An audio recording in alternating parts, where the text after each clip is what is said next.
خب با سلام خدمت همه همکارای محترم. من دکتر بای هستم. امروز با یک کیس AC سکندوم در خدمتتون هستیم که توسط استاد خواجلی اسکیجول شدن برای بستن در واقع با دیوایس از طریق پرکوتانوس.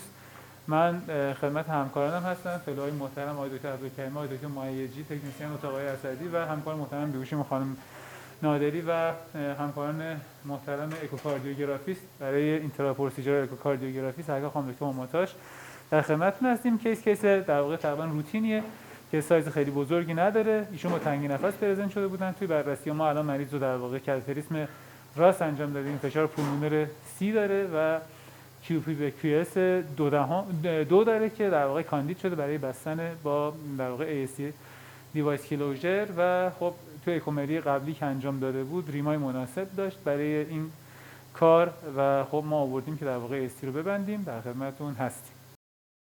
خب همینطوری که می‌بینیم توی اکوکاردیوگرافی از طریق مری که توی این پروسیجر داریم انجام میدیم، می‌بینیم که دیفکت واضح بین سپتوم در واقع سکندوم وجود داره. اینم کالر داپلرش که نشون میده که در واقع شانت واضح چپ به راست داره که در واقع AC سکندوم هست که در واقع با اندازه‌گیری ریما مشخص شده که قابل بستن هست و ما اقدام می‌کنیم برای کلوزر.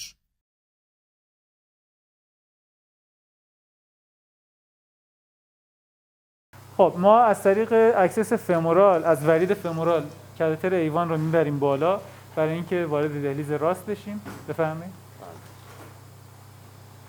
وارد دهلیز راست میشیم و با گاید فلوروسکوپی همونجوری که میبینید گاید اکومری هم در واقع داریم، ولی خب برای این منظور از گاید اکومری استفاده نمی‌کنیم. برای رد شدن از ASC رد میشیم و وارد دهلیز چپ که شدیم، خب قبل این داستان باید که حتما هپارینایز شده باشه، بیمار هپارین گرفته باشه که خدا نکرده لخته ایجاد نشه و خب از اینجا سعی می‌کنیم وارد پولمونر بشیم. معمولا وریدهای پولمونر بالایی رو در نظر میگیریم، سعی میکنیم اینجا رفت توی رایت آپر پی وی که خب باز برامون خوب هست و همینجا پارک میکنیم و ادامه کار رو از اینجا انجام میدیم. ما کاتتر مولتی پرپزمون رو گذاشتیم توی رایت آپر پی وی با وایر معمولی 35000 اوم. حالا وایر سوپر استیف رو باید که اونجا در واقع پارک بکنیم برای اینکه بتونیم شیت و وسایل رو از روی اون ببریم بالا. اونجوری ملاحظه می‌کنید مولتی پرپز رو میایم بیرون و در ادامه کارامون رو در واقع با این انجام میدیم.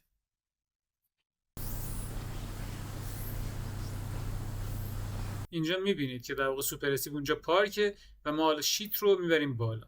شیت رو باید ببینیم که حتما کامپتیبل با دیوایس باشه. معمولا رو جعبه دیوایس ها نوشته میشه. شیت رو بردیم بالا و اونجا توی راکتاپ پی وی پارک کردیم برای ادامه کارها. خب میریم برای آماده کردن دیوایس. اینجا همونجوری که میبینید یه کیبلی هست که این کیبل یه حالت فورسپس نوکش در حالت دیوایس های مختلف شرایط متفاوتی دارن با هم دیگه. خب اول اینکه خب اون کیبل رو در یک لودری میذاریم که دیوایسمون که از جنس نیتینول هست داخل لودر در واقع شیپ بگیره و بعد دوباره به حالت اولیه برگرده. همونجوری که میبینیم یه دونه ناب داره در واقع این دیوایس. توی در واقع فورسپس رو این ناب رو در واقع داخل فورسپس باید بگیریم. همونجوری که ملاحظه میکنید ما این کار رو میکنیم. این ناب رو ملاحظه میکنید و باید اینو با اون فورسپس بگیریمش که از در واقع این کار دو نفره است. یکی از همکارا داره اونجا این کار رو برام انجام میده که توی فیلم نیست و خب وقتی که دیدیم محکم هست و فیکس هست این رو به این صورت لاک میکنیم با این پیچ. حالا رنگ‌های مختلف داره، اینجا پیچمون قرمز هست، لاکش میکنیم که دیگه اون داستان فیکس بشه و خدای نکرده وقت جابجایی رخ نده که خب میتونه کاتاستروفیک باشه. میکشیمش داخل لودر، نیتینول هست، دوباره به شکل اول برمیگرده توی محیطی که باز میشه دمای بدن. خب یه بار دیگه سالین فلش میکنیم که مطمئن بشیم که بابل زیادی وجود نداره، هوای زیادی و خب میریم که سیستم رو ببریم بالا و در واقع ادامه کار که دیوایس ASC رو اونجا تعبیه بکنیم توی در واقع ASC سکندوم. خب اینجا همونجوری که ملاحظه می‌کنیم ما داریم دیوایس رو میبریم بالا با گاید فلوروسکوپی. توی شیت میبینیم که دیوایس آروم آروم داره میاد بالا. خب یه دیسک رو آن شیت میکنیم، آروم آروم میایم عقب، همزمان اکو هم داریم نگاه میکنیم، دیسک دوم رو آنشیت میکنیم و خب توی اکو هم همونجوری که میبینید در واقع شرایط استیبله و بعد میریم برای ریلیز و خب دیفکتی هم وجود نداره. اینجا هم همونجوری که ملاحظه میکنید با اون در واقع سیستمی که داشتیم کیبل رو در واقع دیوایس از کیبل ریلیز میکنیم. به خوبی هم این کار اتفاق افتاد و خدا نشد تموم شد. برای برقراری هموستاز ما یک در واقع سوچوری میزنیم فیگر اف ای توی در واقع پروسیجرهای وریدی. یه بار از زیر این شیت رد میشیم تا زمانی مادامی که شیت هست و خب اینو میایم بیرون، نخ سوزن رو و یه بارم در واقع از بالای شیت زیر پوست رو میگیریم.